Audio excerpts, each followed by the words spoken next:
আজ সকালবেলায় আমি আমার স্কুলের দুই বান্ধবী তুলিকা এবং শিপ্রার সঙ্গে গেছিলাম বাগবাজার মায়ের ঘাটে। ওখান থেকে আমরা গেলাম গিরিশ ঘোষের বাড়িতে। আজ ওনার জন্মদিন বলে ওপেন ছিল সবার জন্য। তো ভেতরে ওনার ব্যবহার করা জিনিসপত্র এখনো খুব ভালোভাবে সংরক্ষণ করা আছে, যা দেখে তোমাদের সবার কিন্তু ভালো লাগবে।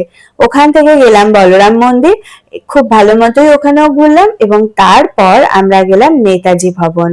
নেতাজির ব্যবহার করা সেই গাড়ি এবং তার লেখা কিছু চিঠি, ব্যবহার করা জামা, জুতো এবং বিছানা, এইসব দেখে গায়ে কাঁটা দেবেই তোমাদের।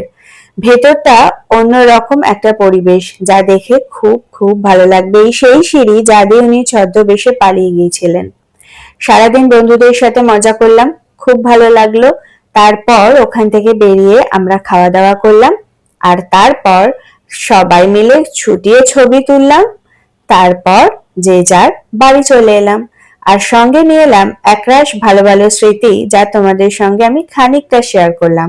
তোমরা যদি ওদিকে কেউ যাও, অবশ্যই কিন্তু এটা ঘুরে এসো।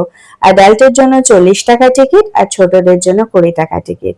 যাই হোক, খুব ভালো থেকো, দেখা হচ্ছে পরের ভিডিওতে। আজ আসি, বাই।